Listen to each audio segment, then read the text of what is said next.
tirelessly in the Himalayas. He became stronger through adversity and delivered a message to everyone. The hungry stomach was also full. But...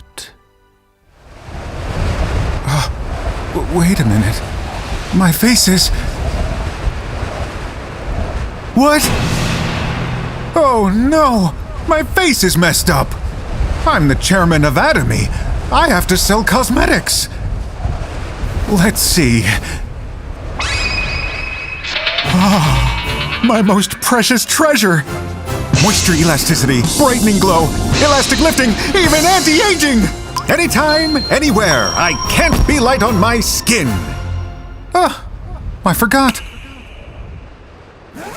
With Synergy Ampule EP Skin Booster. I can't miss it for my skin. Be absorbed, be absorbed, be absorbed!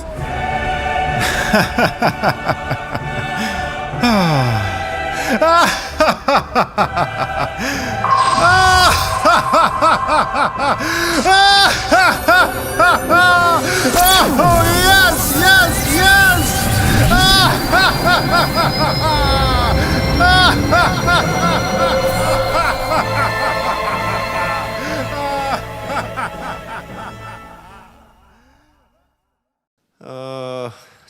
오늘 처음 오신 분 그리고 몇 번 오셨지만은 별로 이 강의를 안 들으신 분은 오늘 한 가지만 아시고 가시면 됩니다. 자본이에요, 자본. 우리나라 경제 체제가 무슨 체제예요? 자본주의 시장 경제입니다.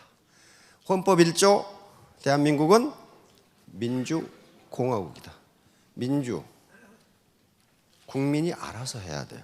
제2조 모든 권력은 국민으로부터 나온다.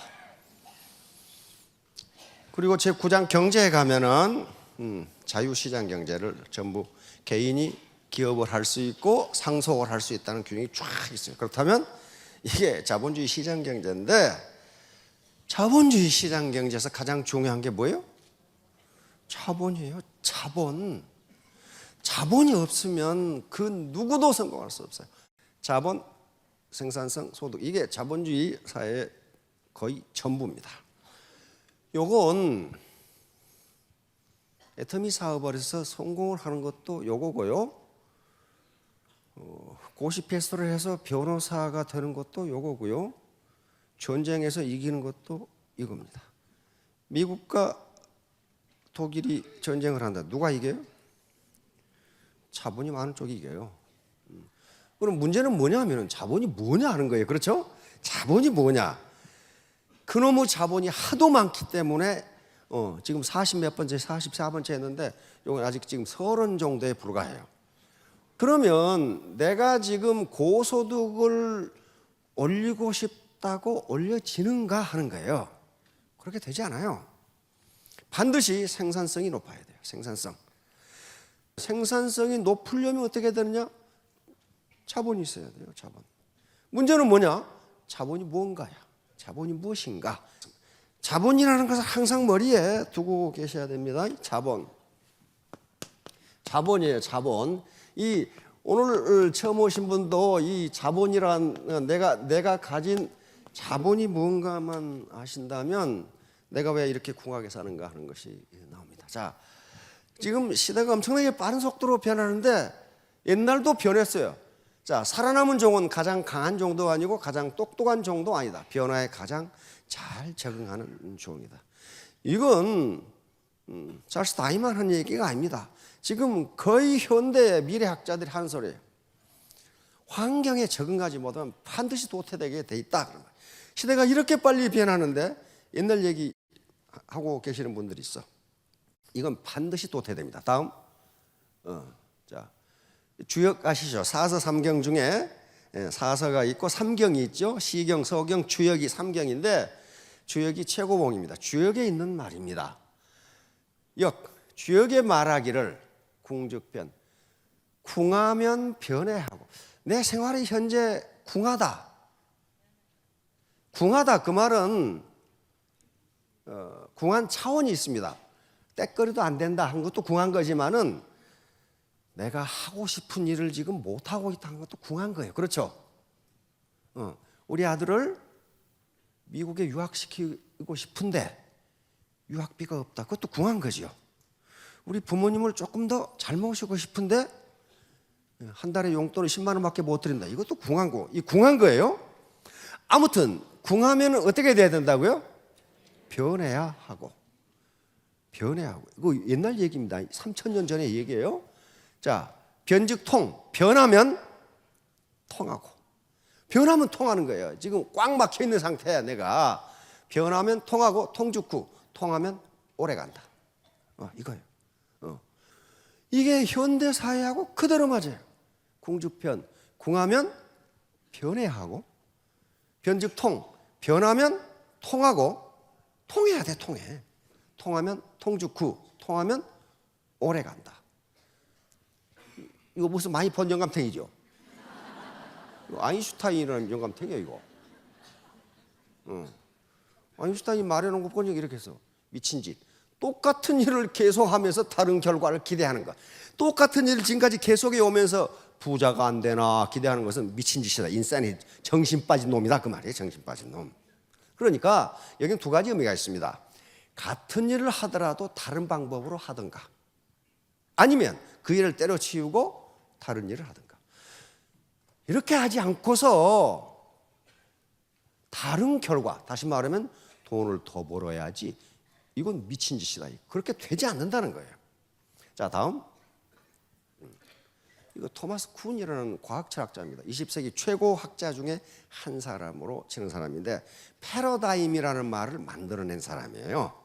원래 패러다임은 그리스어인데 그것을 과학용어로 변화시킨. 다시 말하면 패러다임이라는 것은 세상을 보는 눈이에요. 내 사고 구조, 이 사고 구조를 바꾸지 않으면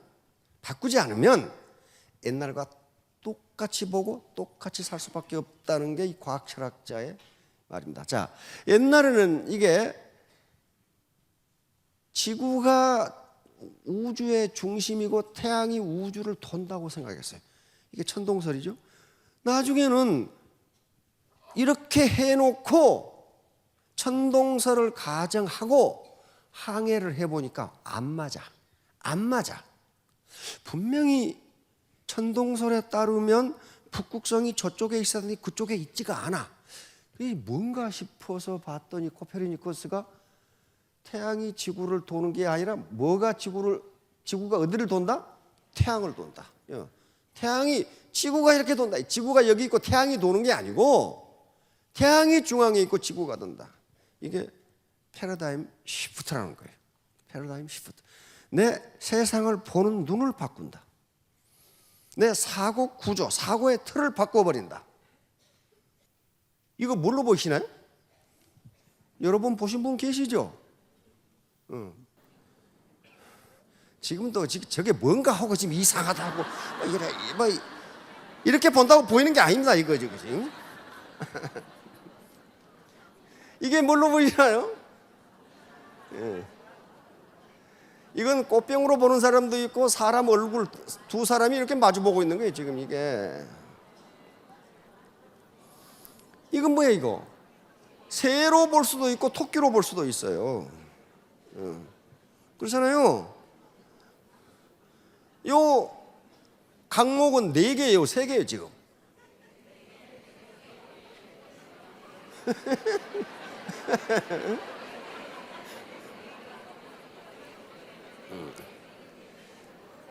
요걸 심리학에서는 뭐라고 부르냐면 관점이라고 부릅니다. 관점이에요. 내가 어떤 시각, 어떤 관점에서 보느냐에 따라 그것이 다르게 보여요.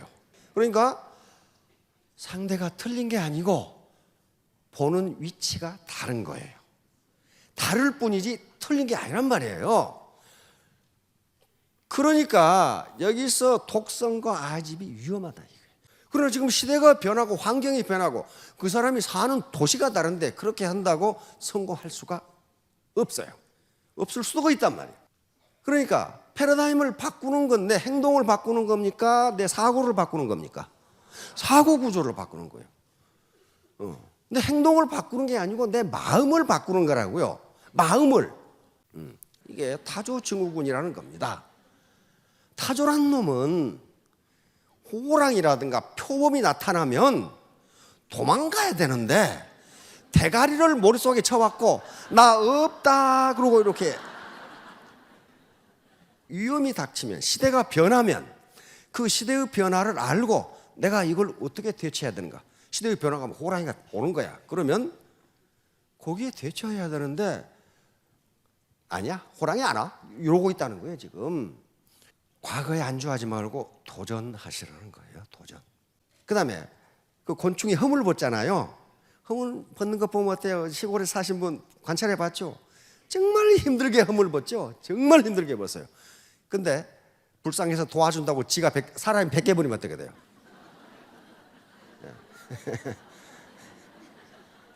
그 곤충은 죽는답니다. 죽어요. 지가 벗고 나와야 돼. 개구리 삼기입니다. 이게 19세기에 나온 이론인데 19세기 학자들이 많이 실험을 했어요. 근데 현대 와서는 생물학자들이 이거 아니다 그러는데 이것을 지금은 문화 변이 또는 사고 구조를 설명하는 데 사용합니다. 다시 말하면 이 개구리를 갑자기 뜨거운 물에 넣으면 갑자기 튀어나온답니다. 그런데 찬물에다 넣고 서서히 가열하면 따끈따끈하니 좋거든. 그래가지고 결국은 삼겨 죽는, 노래 부르고 놀다가 삼겨 죽는다는 거예요. 다시 말하면 우리가 생각하기에 세상의 변화 속도가 느린 것 같으니까 느린 것 같으니까 잘 안 변한다는 거예요. 지금도 가끔 그런 아줌마들 계세요. 저 말이죠 이대 나온 여자예요 뭐 이렇게. 그러면 저는 어떻게 대답하느냐. 예, 이대건 저대건 그대건 그 돈을 버셔야 할 거 아니에요. 그게 뭐예요? 개구리 삼개예요. 옛날 30년 전에 이대 나와가지고 지금도 그거 가지고 요 자존심 가지고 먹고 살아. 그런데 어때요? 주머니는 비어 있거든. 그런 거예요. 그러니까 세상이 변하는 속도가 느린 것 같지만 사실은 엄청나게 빠르다. 잘못하다 삼겨 죽는다는 거예요. 여기 지금 삼겨 돌아가신 분 몇 분 계실 거예요. 옛날에 했던 걸 계속하다가. 자, 다음. 자, 이제 자본이 나옵니다. 자, 이 아줌마는 노동이라는 자기 힘과 낫이라는 자본을 결합해서 일을 하죠. 이것을 자본이라고 부릅니다. 자본은 인간이 만들어낸 생산수단, 경제학적으로는 그렇게 돼요. 그런데 이 아저씨의 노동력과 예촉이라는 자본으로 무장했어요. 누가 생산성이 높아요? 이 아저씨는 다 뵀는데 이 아줌마는 지금 아직 멀었어. 여기밖에 안 뵀어 지금. 누가 힘들어요? 이 아줌마가 힘들어요. 힘은 드는데 생산성이 낮기 때문에 일당은 낮아요. 이게 자본주의예요. 이 아저씨는 낫이라는 자본과 노동이 결합해서 벼를 베고 있어. 이 아저씨는 콤바인 가지고 하고 있어. 역시 이쪽이 생산성이 훨씬 높아요. 약 500배 될 거예요. 그럼 어때요? 누가 일당이 높냐고. 그러니까 내가 무장한 자본이 뭐냐에 따라서 내 생산성이 달라지고 거기에 따라서 수당이 달라져요. 자, 이제 자본이 나옵니다. 자본은 크게 유형자본과 무형자본으로 나눕니다. 유형자본은 텐저블 캐피탈이라고 하는 것은 형체가 있는 자본이에요. 전형적인 뭐예요? 땅, 형체 있죠? 건물, 공장, 기계, 도구, 자동차, 이게 전부 다 형체가 있는 자본이에요. 여기 신사분, 그게 분당에 가면 말이죠. 거대한 상가가 있어. 야, 난 간판이 나 그렇게 많이 붙어있는 또 상가는 처음 봤어. 그 상가를 아버님한테 물려받았어. 기가 막히죠. 그러면 여기 좁은 데 가서 앉아 계시겠냐고. 아니죠. 한 달에 나오는 렌트만 해도 수억인데. 그렇죠? 수억이에요.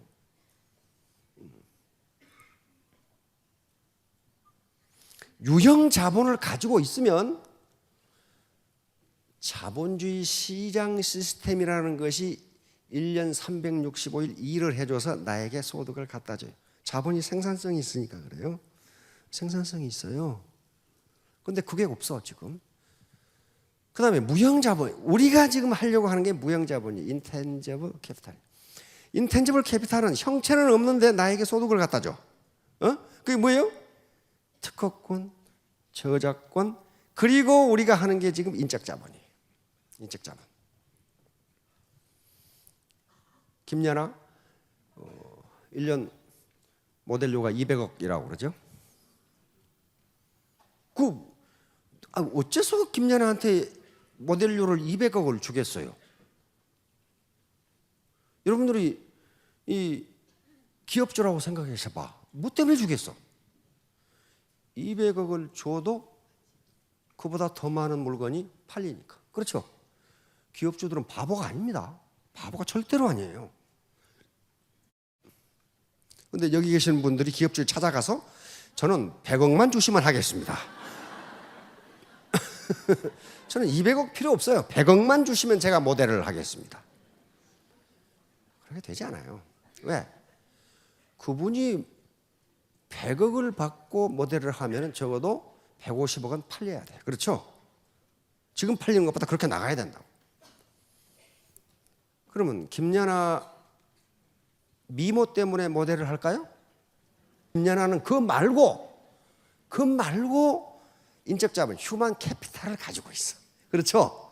뭐예요? 세계 피계 여왕이라는 상징성을 가지고 있어. 상징자본이라고 그래요. 상징자본을 가지고 있어. 좋다. 그러면 나도 지금부터 피계를 연습을 해야지. 지금 피계 연습해가지고 다리뼈가 상하겠냐고요. 지금 이게 안 되는 거예요. 그 자본을 축적할 수가 없어. 그 자본을 축적할 수 있으면 돼요. 안 된다니까요.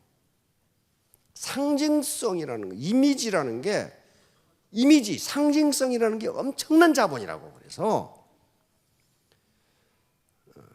이쪽에 이 숙녀분 동대문 시장에 가방을 갖겠어요? 루이비통을 갖겠어요? 루이비통을 갖고 싶죠? 왜 그래? 물건을 담는다는 그 가방의 기능으로는요 차이가 아무것도 없어요. 루이비통에 물건 담으나 동대문 가방에 물건을 담으나 가방의 역할은 물건을 담는 것이기 때문에 물건을 담는다는 펑션 기능 면에서는 아무 차이가 없어요. 그렇죠?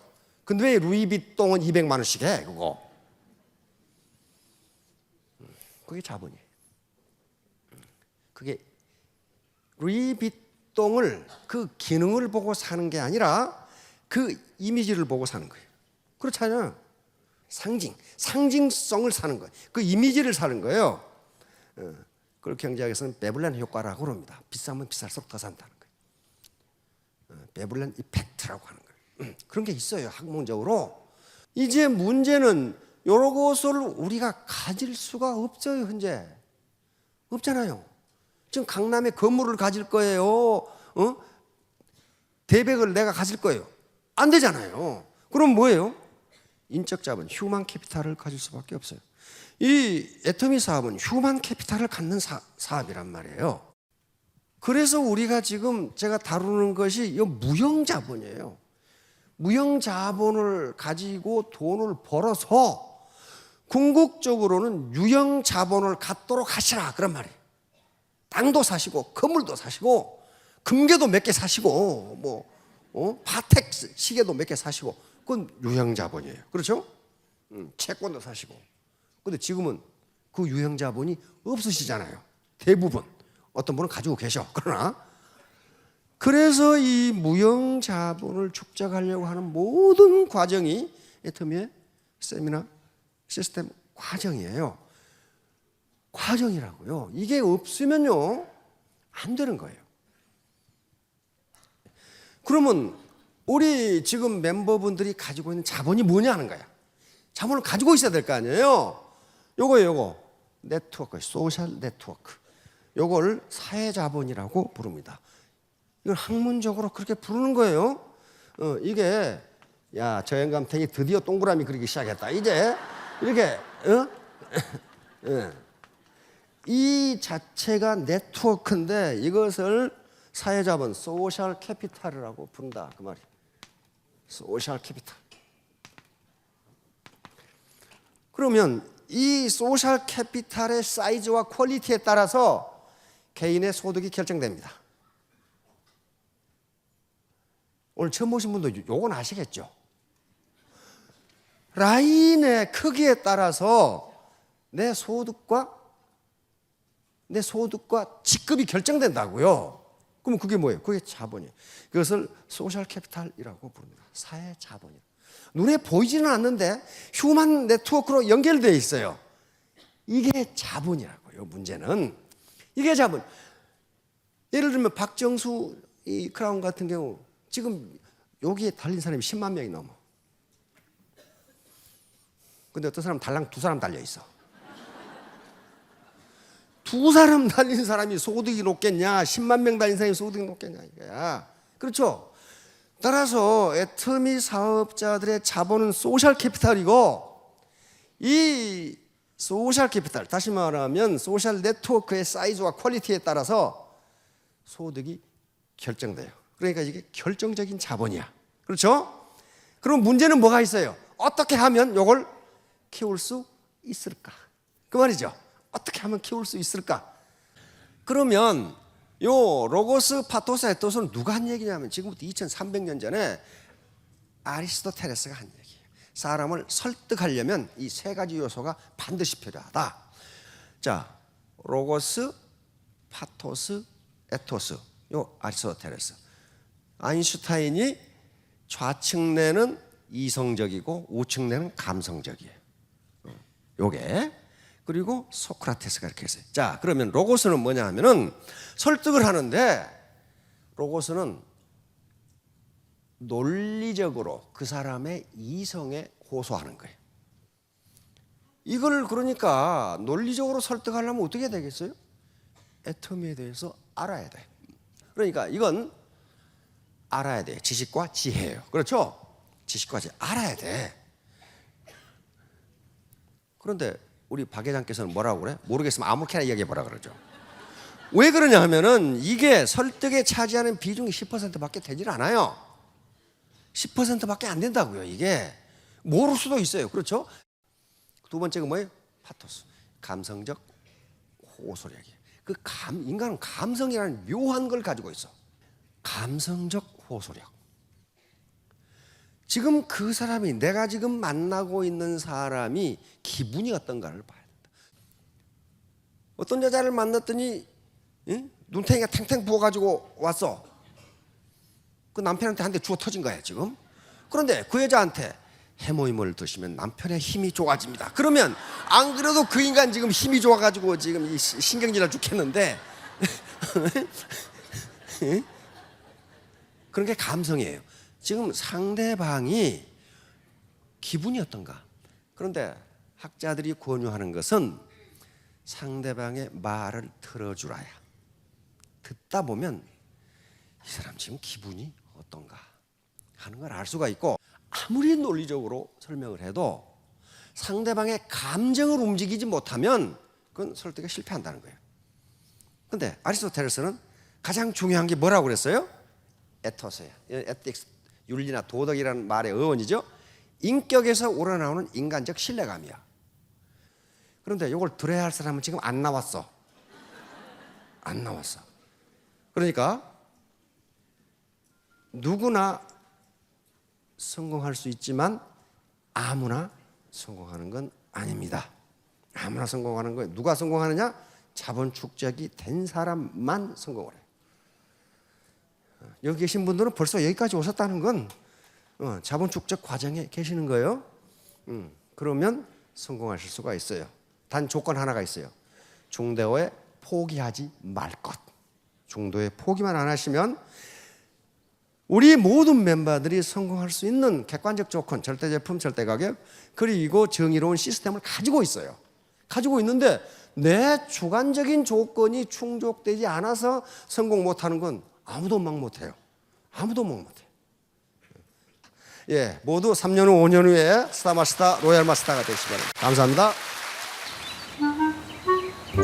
난 요즘 왜 이렇게 피곤하냐? 힘도 없고 나이를 먹나? 아이고. 날씨가 안 좋으려나? 나야말로 면역력도 떨어지고 인생이 쓰다. 나도 삶이 쓰다. 아휴, 그래도 부모님이 이런 걸 다 챙겨주시고. 내 건 없어? 대박! 바나나 맛이야! 완전 맛있어! 얘야, 빨리 놀자! 네가 술래! 야! 아이들에게 삶의 쓴맛을 미리 보여줄 필요는 없으니까 간편하고 편한 액상 스틱으로 언제 어디서나 우리 아이 면역력을, 아이에겐 더 아이다운 면역력을, 바나나로 더 맛있는 삶, 애터미 키즈 홍삼.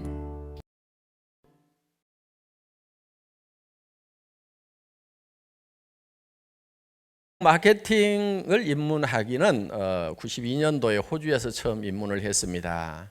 저는 사실 제조업 분야에서 잔뼈가 굳은 사람입니다. 17년 동안 월급쟁이 생활을 했는데 그때 엔지니어링 플라스틱을 가지고 자동차 부품 만드는 일을 주로 했었습니다. 그래서 그 자동차 부품을 들고 이제 호주에 팔러 갔다가 거기서 이제 친구의 친구가 네트워크 마케팅을 하는 걸 보고 이거 기가 막힌 산업이다 하는 것을 알고 입문을 하게 됐다 하는 겁니다.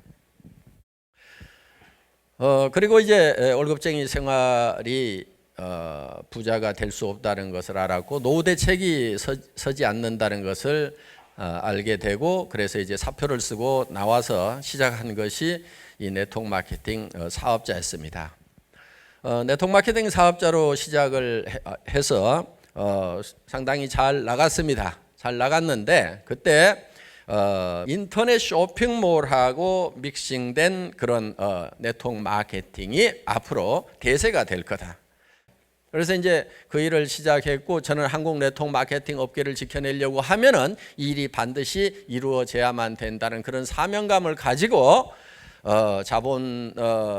각 업체에서 자본을 대지 않은 상태에서 제가 이제 혼자 자본을 모아 가지고 일을 시작을 하게 됩니다. 그것이 imkorea.com이라는 인터넷 백화점이었고 나중에 만들어 놓으니까 50여 개의 네트워크 마케팅 회사들이 공동으로 사용을 하게 됐었습니다. 그러다 보니까 저는 이제 할 수 없이 사업자를 그만두고 경영자를 할 수밖에 없었고 그 인터넷 백화점 경영을 하다가 그때 마침 또 한국의 금융 피라미드 다단계가 엄청나게 바람이 세게 불었습니다.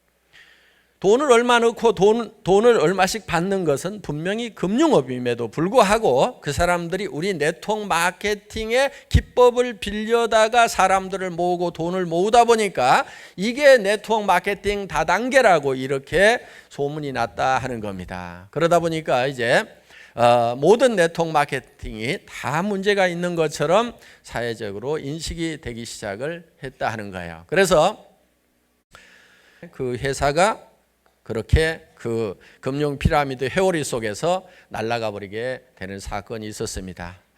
그러다 보니까 저는 이제 쫄딱 망하게 됐고 정말 집도 절도 없이 차도 뺏기고 정말 월세방 신세가 됐습니다. 또 경영자가 가끔은 사업에 실패를 하다 보면은 깊은 병에 걸리는 수가 많습니다. 저도 이제 간 경화가 심해지고 당뇨 수치가 400까지 올라가고 건강이 아주 극한 상황에 이르러서 친구가 이제 더 이상 일을 안 했으면 좋겠다. 친구인 의사가 이렇게 얘기를 했고 저는 아직 애들이 학교를 다니는데 어떻게 일을 중단할 수 있느냐 했더니 그 친구가 하는 얘기가 돈 못 버는 아빠라도 없는 것보다는 있는 것이 낫다고 저한테 얘기를 했던 그 생각이 납니다. 그래서 어떻든 살아있는 것이 중요하다고 일을 중단을 하라고 했던 그런 이 정부의 이제 권고를 듣게 됐었고, 어떻든 저는 일을 할 수가 없는 그런 지경에 이르렀습니다. 그래서 이제 몸이 조금만 더 회복이 된다고 하면은 내가 그래도 무슨 일을 할 것인가를 생각을 해봤더니 네트워크 마케터로 뛰는 거, 현장의 사업자로 뛰는 것은 그래도 건강이 조금만 회복되면은 할 수가 있겠다 하는 생각이 들었어요. 경영을 하는 것은 너무나 많은 짐을 져야 되고 스트레스가 심하기 때문에 제 건강 상태로는 회사를 경영할 수는 없고, 누가 경영을 한다고 하면은 그 회사에 이렇게 사업자로, 그것도 많은 스폰서들이 있고 교육 시스템이 잘 돼 있는 그런 회사에 저 밑에 가서 붙어서 하면은 내가 할 수가 있겠다. 사업자라도 이 위로 올라가면은 또 이게 힘들어집니다. 그래서 저 밑에 가서 일할 만한 회사가 있는가 하고 저는 이제 찾아보기 시작을 한 겁니다. 그런데 그때 찾을 때 그냥 찾아다니는 것이 아니고, 제가 이 회사가 내가 일할 만한 회사인지를 잴 수 있는 잣대를 4개를 가지고 있었어요.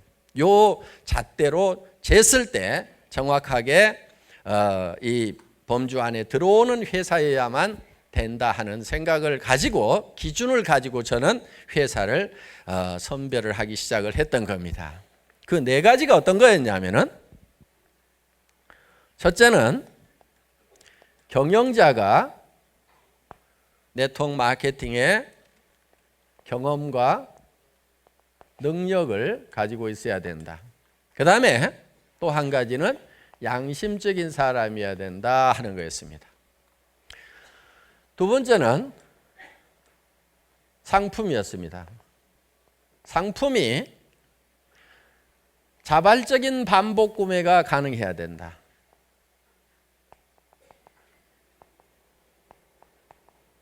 즉 자발적인 반복 구매가 일어나려고 하면은 고품질이어야 되고,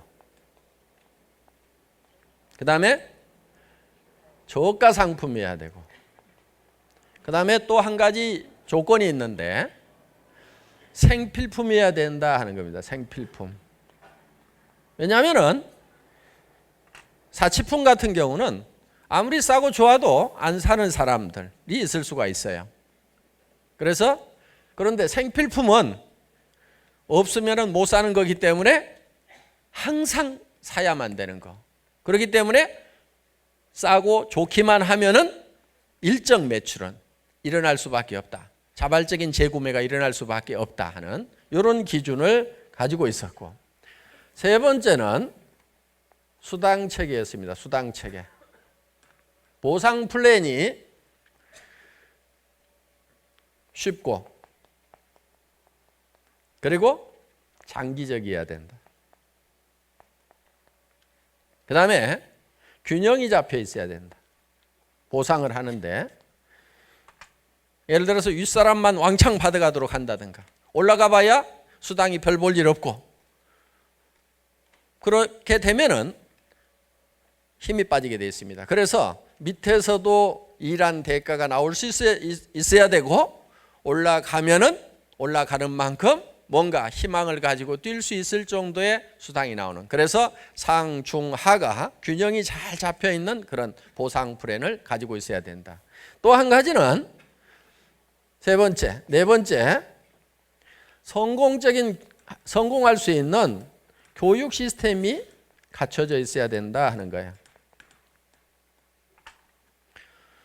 왜냐하면은 저 자신부터가 건강이 좋지 않았기 때문에 제가 교육을 해서 조직을 끌고 가려고 하면 너무 힘이 드는 거예요. 그러니까 성공할 수 있는 시스템에다가 얹혀가지고 플러그인 시켜가지고 갈 수 있는 그런 회사여야만 된다 하는 겁니다. 그래서 요 4가지 조건을 가지고 있는 회사를 사실은 찾아 나섰던 겁니다. 한 3년을 찾았는데 사실은 못 찾았어요. 전 세계에 많은 네트워크 마케팅 회사들이 있고 국내에도 많은 네트워크 마케팅 회사들이 있음에도 불구하고 이 4가지 요건을 모두 만족시키는 네트워크 마케팅 회사가 없더라 하는 겁니다. 그냥 사업자로서 일할 만한 회사를 찾아다니다가 없어서 할 수 없다. 준비가 안 돼 있지만은 내가 하는 수밖에 없다 하고 시작을 한 회사입니다. 그러면은 이 회사를 만들 때 어떤 회사로 만들었겠어요? 요 네 가지 요건을 모두 만족시킬 수 있는 회사로 만들었다 하는 겁니다. 어떤 회사는 경영자를 만나보면은 경영자가 네트워크 마케팅에 경험이 없는 경우가 많아요. 그러다 보니까 수당 체계를 만들었다가 매출이 좀 떴더니 과부하가 걸려가지고 수당이 너무 많이 풀려. 그래서 회사가 적자가 나버려. 그러니까 이제 수당 체계를 바꾸는 경우도 많이 있습니다. 심지어는 또 어떤 수당 체계는 올라갔더니 수당이 뚝 떨어지는 경우가 있어요. 그래서 경영자가 경험이 없다 보면은 여러 가지 문제점들이 생기게 되고, 그리고 엉터리 같은 사업자들한테 휘말리게 되는 거예요. 휘둘리게 되는 거예요. 경영자가 확실하게 네트워크 마케팅의 조직 원리부터 다 알고 있어야 된다 이거예요. 저는 실제로 현장에 나와서 사업자를 해봤어요. 바닥부터 시작해서 최고 직급까지 가고 한국 네트워크 마케팅 리더스 클럽의 초대 회장을 했어요. 그러니까 성공했다고 하는 사람들 23명이 모여가지고 거기에서 초대 회장을 했어요. 그러니까 바닥부터 시작해서 최고 리더들의 생리까지 제가 알고 있다 하는 거예요. 그리고 최고 리더가 되면은 뭐를 하고 싶어 하는지도 알아요. 최고 리더가 되면 뭘 하고 싶어 하는지를 알아요. 최고 리더가 되면은요, 돈 좀 벌잖아요. 그러면 이제 돈이 목표가 아니에요. 지 잘난 맛에 살고 싶어 갖고 명예를 추구해요. 그러다가 망가지는 경우가 참 많아요, 리더들 중에. 그래서 그런 부분까지도 미리미리 예방 조치를 제가 합니다. 그렇게 하지 말으라고. 그래서 우리 사원 중에 겸손히 섬긴다는 게 있죠. 올라갈수록 더 낮은 자리에 처하라 하는 거예요. 그래서 회사 처음 만들 때 아예 사원에다가 겸손히 섬겨야 된다는 걸 못을 아예 박아놓은 거예요. 누가 겸손하냐면요, 처음 온 사람들은 다 겸손해요. 그렇죠? 돈도 못 벌고 뭐 조직도 없고 뭐 하니까 다 겸손해요. 언제 교만해지자면은 리더가 되고 돈 좀 벌고 요때쯤 되면 이제 교만한 사람들이 나오기 시작을 합니다. 그래도 내가 난데 하면서. 그래서 그때 정말 겸손해질 필요가 있다 하는 거예요. 자, 그래서 네트워크 마케팅의 경험을 가지고 있는 경영자가 경영을 해야 되는 거예요. 예를 들면 저는 센터장 해봤을까요? 안 해봤을까요? 센터장 해봤어요. 센터장 하면서 무지무지하게 고생도 해봤어요. 그러다 보니까 센터에 뭐가 필요한지를 제가 알아요. 센터에 뭐를 해줘야 되는지를 알아요. 예를 들면 센터피를 많이 주고 싶어요. 센터장들 고생하니까. 그런데 센터피를 너무 많이 주면은 많은 부작용이 생겨요. 왜 그런 줄 아세요? 센터에 라인 좀 큰 라인 있는 사람이요, 그 센터피가 욕심이 나가지고 그 센터장을 자꾸 욕을 해. 왜? 따로 나가고 싶어가지고. 그러면은 그 돈 가지고 자기가 센터피에서 뭐가 좀 남을 것 같거든? 그러니까 자꾸 갈라지는 현상들이 생기는 거예요. 모여야 힘이 되는데 센터피를 너무 많이 주면은 센터가 계속 쪼개지면서 힘이 점점 약해져. 어떤 경우는 분명히 나누어져야 되는 것이 맞아요. 그런데 센터피를 너무 많이 주면은 밑에 사람들이 못 나가도록 들이잡아. 센터 못 내도록 들이잡아. 그런 경우가 있어요. 미국에서도 있었고 일본에서도 있었고 한국에서도 그런 경우가 있어요. 지금 저 지역 멀리 떨어져 있으니까 거기에 센터를 내가지고 뭔가를 해야 되는데 그걸 못 가게 잡고 있는 거예요. 센터장이. 센터피가 욕심이 내가지고. 그렇다고 해서 센터피를 너무 적게 주면은 센터장 하시는 분들이 너무 고생이 되고 실질적으로 센터가 안 돌아가기 때문에 많은 문제가 생기는 거예요. 그러니까 적당한 선을 줘야 되는 거예요. 적당한 선을. 그거는 경험을 해보지 않으면은 절대로 알 수 없는 내용이에요. 책에도 안 나와 있어요. 몸으로 수업료 내고 센터장 하면서 고생 해봐야 돼. 그리고 어느 한 가지가 튀어나가가지고 망가지기도 하고 그것 때문에 소가리도 해본 박한길 센터장 같은 경우는 안다 이거예요. 능력도 대단히 중요합니다. 전산 모르면 안 돼요. 또 경영은 경영입니다. 네트워크 마케팅 회사도 일반 회사가 갖춰야 되는 요건을 다 갖추고 있어요. 손익도 맞춰야 되고 인사관리도 해야 되고 세금도 내야 되고 그럼 대차대조표라도 알고 이 현금 시제표라도 만들 줄 알고 한눈에 볼 수 있어야 된다는 거예요. 그래서 회사를 실제로 경영할 수 있는 능력을 가지고 있는가 하는 것이 대단히 중요하다 하는 거예요. 그런데 어떤 사람은 회사가 조그말 때는 관리를 할 것 같은데 예를 들어서 내가 그 회사 가가지고 매출 좀 팍 띄우면은 도리어 큰 회사를 관리할 능력이 없는 경영자 같으면은 도리어 회사가 커지는 바람에 망해버릴 수도 있다는 거예요. 그리고 심지어는 경영자들이 법인 돈하고 개인 돈도 구별 못하는 경우가 많아요. 경영자는 돈을 수치로만 봐야지 돈을 돈으로 보면은 경영을 못하게 됩니다. 수치로 봐야 되는 거예요, 그거를. 그래서 통계적 경영 관리를 할 줄 알아야 되고 그렇다고 해서 정확하게 모든 것을 계획적으로 맞춰내지 못하면은 안 됩니다. 저희 같은 회사 같은 경우는 현재 전산화가 굉장히 잘 돼 있어요. 제가 여기 나와 있는데도 제 핸드폰으로 오늘 회사에 돈이 어떻게 되는지, 오늘 얼마가 벌렸는지, 매출이 얼마가 떴는지 정확하게 실시간으로 계산이 다 됩니다. 그러니까 오늘 아침부터 시작해서 지금까지 매출이 얼마 일어났고 구매한 대금은 얼마고 거기에 경비 비율이 얼마고 실제로 이익금이 얼마가 되는지를 시간 단위로 전부 다 볼 수 있도록 이렇게 해놨다 이거예요. 그러니까 해외에 나가 있더라도 스마트폰 하나만 들고 다니면은 다 볼 수 있도록 이렇게 시스템을 구축을 해놓은 거예요. 그리고 외국에 있는 지사장들, 국내에서도 제가 자금에 대해서 선결제하는 부분이 없어요. 그러니까 저한테 결제가 올라오질 않습니다. 다 권한을 유임을 다 해놨어요.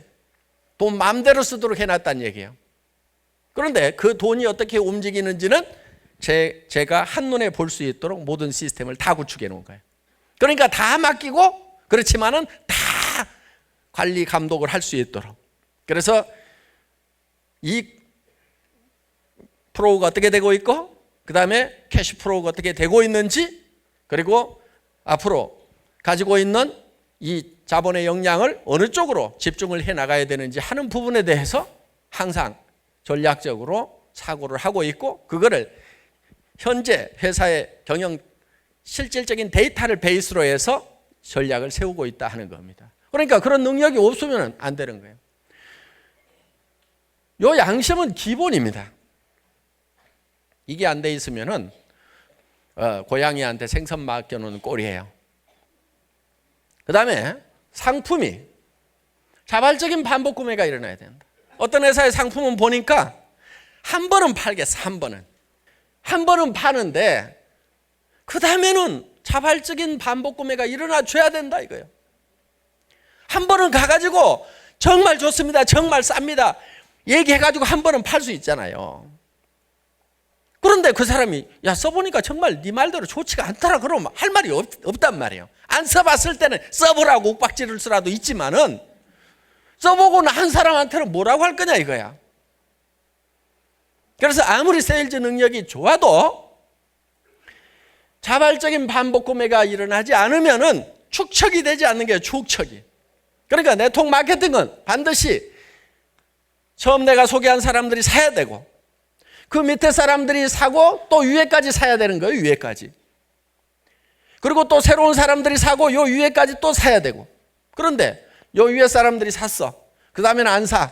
그 다음에 또 하는 사람들이 샀어. 요 사람들은 안 사. 그럼 이 사람들이 사고 그 다음에는 또 안 사. 그럼 이 사람들한테 또 그러면은 여기서 일어나는 매출을 가지고 이 사람들을 다 먹여 살려야 되는데 나중에 이만큼 커졌어. 그러면 이 사람들 가지고 여기를 다 먹여 살리려고 하면은 이게 되냔 말이에요. 이게 안 되게 돼 있는 거예요. 한계에 부딪혀서 결국은 끝나게 되어 있다 하는 거예요. 그래서 자발적인 재구매가 일어나지 않는 상품 가지고는 절대로 성공을 할 수가 없다 하는 거예요.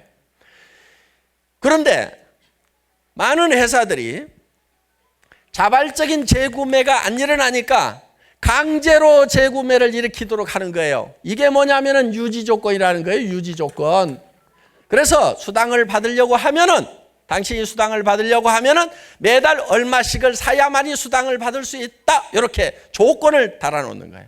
얼마의 매출을 일으켜야만이 받을 수 있다. 이렇게 조건을 만들어 놓은 거예요. 그러니까 많은 네트워크 마케팅 회사에서 수당이 올라가면 올라가는 만큼 아파트 베란다에 쌓이는 상품의 높이가 계속 올라가는 거예요. 나중에는 창밖에 안 보여. 왜? 수당을 받기 위해서 재고를 계속 쌓다 보면은 이런 현상이 생길 수가 있다 하는 겁니다. 그래서 스스로 필요한 만큼을 샀쓰고 또 샀쓰고 그러다 보면은 이제 대한민국 사람 전체가 다 쓰게 됐어. 그러더라도 매출이 안 떨어진다는 얘기예요. 왜? 이 사람들은 싸고 좋으니까 쓰고, 그렇죠?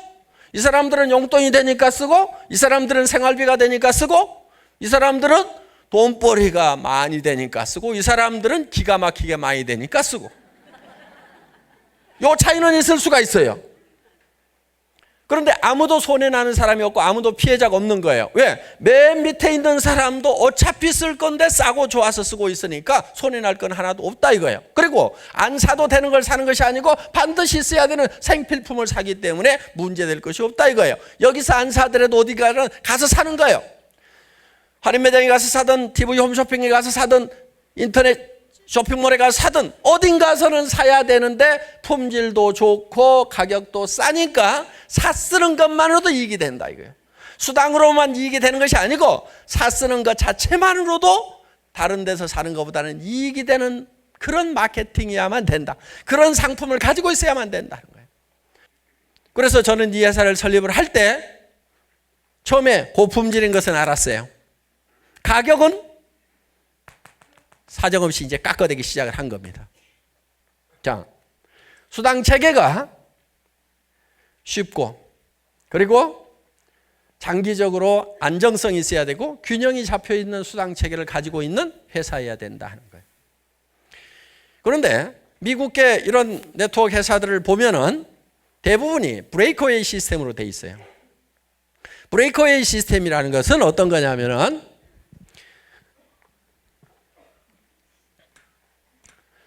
브레이크웨이 시스템 중에서도 스테어스텝 브레이크웨이 시스템이 있는데 이 스테어스텝 브레이크웨이 시스템이라는 것은 어떤 거냐면은 내가 조직을 한 라인을 만들면은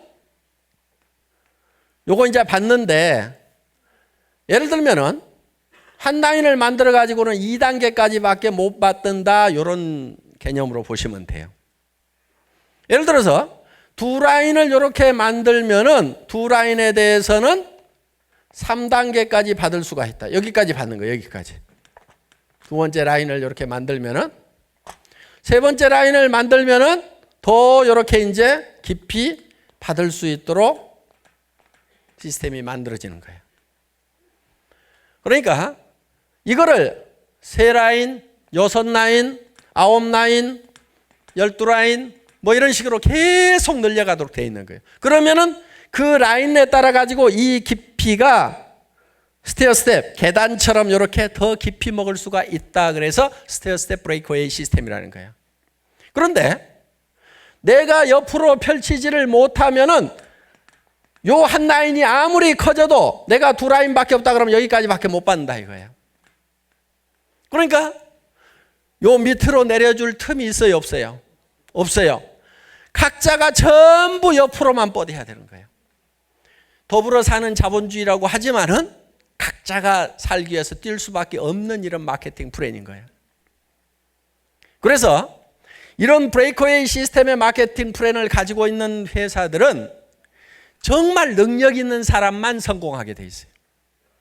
그러니까 한 사람이 한국 같은 경우도 1년에 100억 번 사람도 있다는 소문이 나와요. 한 사람이. 우리 회사에서는요, 절대 한 사람이 100억 못 벌어요. 단 이건 있어요. 전체 매출액의 35%만 수당으로 풀어요. 저희 회사도 그렇고 그 회사도 그렇고. 그러면은 어떤 한 사람이 왕창 가져가 버리면 요 밑에 사람들은 받을 게 있겠어요, 없겠어요? 없는 거예요. 그러니까 슈퍼맨이 아니면 성공할 수가 없는 그런 시스템으로 되어 있더라 하는 거예요. 그래서 이런 시스템을 가지고 있는 회사들은 쉽지가 않아요. 마케팅 플랜이 굉장히 어려워요. 저는 이런 회사에 가서 하려고 그랬어요. 그런데 나는 성공을 하겠더라고. 그런데 나를 따라서 하면은 당신도 성공할 수 있다는 말이 양심 속에서 안 나오는 거예요. 성공할 수 있다고 하지만은 그 중에서 슈퍼맨들만 성공하고 나머지는 성공을 못해요. 그런데 우리 애터미에서 성공한 사람들을 보면은 하나도 안 슈퍼맨들이 성공을 했어요. 그야말로 뭐 노래방 아줌마, 뭐 야간 대리운전 하던 사람, 또 70 먹은 할머니도 성공해갖고 앉아 계시고 다 보면은 그냥 그저 그런 사람들, 이런 분들이 그냥 성공을 한 거예요. 진짜 보통 사람 중에서도 조금 낮은 사람들.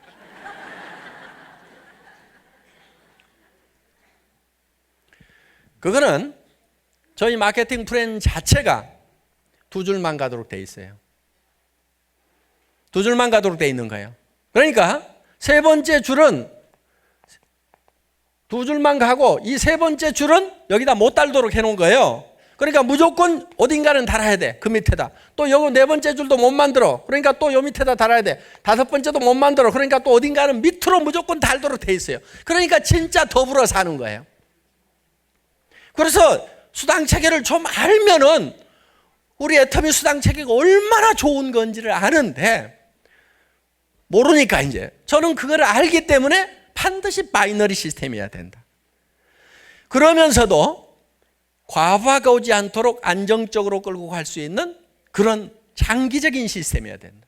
그 엔가라는 것은 뭐냐면은 내가 일일 수당이 얼마 정도, 가장 기초 수당이 얼마까지 나오는가 하는 것이 이제 평균 n분의 1로 나눈다 하는 거예요. 전체 회원들이 일으킨 매출에 대해서 35%를 주는데 이 35%를 가지고 회원 전체 숫자에다가 자격이 되는 사람 숫자에다가 나눠준다. 요 넘버, 요게 n이에요. 요 n분의 1로 나눠주는 거예요. 이걸 n가라고 보통 우리가 얘기를 하는데, 그래서 이게 매출은 적게 뜨고 사람 숫자만 점점점 많아지면은 이게 점점 줄어들어 버린단 말이에요. 그러면 초창기 사람들만 돈이 되다가 나중에는 돈이 안 돼 버리는 경우가 많아요. 그게 이제 이 바이너리 시스템의 문제점 중에 하나인데 우리 애터미는 그런 현상이 안 일어나고 있다는 거예요. 자, 그래서 그것이 안 일어나는 이유는 여러 가지가 있어요. 여러 가지 조치를 해놨어요. 그래서 자, 수당 체계는 쉬워야 된다. 첫째. 그러니까 여러 라인을 만들지 않아야 된다는 거예요. 쉬워야 된다. 두 번째, 장기적으로 안정적이어야 된다. 그러면서 영속성이 있는 그런 마케팅 플래닝가 하는 거예요. 그래서 저는 제가 사업을 하려고 회사를 찾을 때 그런 기준을 가지고 회사를 평가를 해봤더니 그런 회사들이 없더라 하는 거예요. 마지막 네 번째가 뭐였죠? 교육 시스템을 가지고 있어야 된다. 이 교육 시스템이 만들어져 있지 않으면은 본인이 모든 것을 다 해야 되는 거예요. 근데 우리 애터미는 원데이 세미나에서 전부 다 매주 설명을 해줍니다. 그리고 석세스 아카데미에 여기다가 모셔다만 놓기만 하면은 강사들이 다 사업 설명을 해줘서 어떻게 해야 되는 건지 다 깨달을 수 있도록 만들어준다 하는 거예요. 그러니까 여러분들이 가가지고 직접 쫓아다니며 산 사람 한 사람 설득하려고 하지 말고 가보자, 가서 들어보자, 이렇게만 하시면은 사업이 되게 돼 있다는 거예요. 그리고 이제 모이는 것이 한계에 부딪히게 됩니다. 그러면 이제 뭘로 하게 되냐면은 이제 전부 다 IT를 이용해서 이제는 스마트폰으로 VOD를 통해 가지고 우리 홈페이지에 접속만 하면은 VOD를 통해서 필요한 내용들을 배울 수 있도록 시스템을 만들어 놓은 거예요. 여러분들 우리 수당 체계가 설명을 하려고 하면 굉장히 복잡해요. 그 수당 체계도 여러분들이 이제 직접 설명하지 말으라 이거예요. 공부를 안 해도 돼요. 딱따구리가 나와가지고 다 설명을 해줄 거예요. 그 딱따구리 잠깐만 맛배기로 보여줘 보세요. 신나는 애터미 마케팅 플랜. TV는 하위그룹에서도 생겨나는데 나에게 누적되는 PV를 본인 매출 PV, 하위 그룹에서 발생한 PV에서 매출이 큰 쪽을 대실적, 적은 쪽을 소실적이라고 부릅니다. 그러면 이 수당책에도 딱딱 우리가 어떻게 하면은 수당이 얼마가 발생되고 따닥따닥따닥따닥 해가지고 19분 만에 다 설명을 해준다 하는 거예요. 그러면 여러분들이 굳이 이거를 공부를 해가지고 다른 사람한테 가서 설명을 하려면 6개월 걸려요. 6개월. 빠른 사람도, 어떤 사람은 6년을 해도 안 되지만은 빠른 사람이 6개월이야. 그래가지고는 속도가 느려요. 그러니까 이제는 저 딱따구리 이거 한번 들어봐 그러면은 따다다닥 다 알게 돼 있어요. 19분이면은. 여러분들은 무언가를 다 알아가지고 전달하는 것이 아니고 정보가 어디에 있다는 것만 알려주는 거예요. 그러니까 노후 회화 시대. 명함에다가 여러분들 우리 atomy.kr 아니면 미국에서도 뭐 USA.atomy.com 이런 거를 써가지고 여기 들어가 봐라. 그리고 자기 아이디하고 패스워드만 적어가지고 주면은 그 사람이 들어가서 보고 회원 등록도 하고 물건도 사고 할 수 있도록 다 만들어 놓겠다 이거예요. 그러니까 이 비즈니스가 엄청나게 고급 최첨단을 가는 비즈니스가 된다 하는 거예요. 그래서 정말 정보화 시대에 정보를 가지고 돈을 버는, 정보가 어디 있다는 걸 알려줌으로 말미암아서 돈을 벌 수 있는 그런 첨단 산업, 첨단 마케팅. 그런데 이런 시스템을 갖추고 있느냐 하는 거예요. 갖추고 있지 않은 회사에서는 내가 다 배워가지고 설명을 해줘. 근데 나는 설명을 해주는데 그 다음 사람이 설명이 안 되면 나에서 다 끝나버린단 말이에요. 그러니까 내가 할 줄 알더라도 이런 시스템을 갖추고 있는 회사에서 해야 되는 거예요. 더구나 모르는 사람은, 이걸 설명할 줄 모르는 사람은 더더욱 이런 시스템이 갖춰진 회사에서 사는 거예요. 그러면은 내가 이거를 아나 모르나 딱따구리한테 설명 들어봐 하면은 끝나버린다 하는 겁니다. 그리고 이제 교육의 이 전달 속도가 직렬해서 병렬로 가는 거예요. 동시에 10명, 10명이 100명, 100명이 1000명 이렇게 간다 이거예요. 내가 알아가지고 6개월 동안 공부한 다음에 익혀가지고 그 다음에 설명하면 이 사람이 또 알아가지고 6개월 동안 설명하다가 그 다음에 6개월 이래가지고는 안 된다 이거예요. 그래서 저희 애터미가 앞으로 전 세계에서 1등을 하는 회사가 될 수 있다고 확신을 하는 것은 그냥 하는 것이 아니고 한국의 IT 산업이 엄청나게 앞서가고 있고 이 IT를 이용해 가지고 우리가 그동안 50년 동안 해왔던 회사들도 단 10년이면 그래야 15년이면 우리가 다 추월할 수가 있다는 겁니다. 그때 여러분들이, 여기 계신 여러분들이 전부 여기에 계시는 리더들처럼 한 달에 2천만 원도 벌고 3천만 원도 벌고 5천만 원씩을 버는 사람이 될 수가 있다 하는 거예요.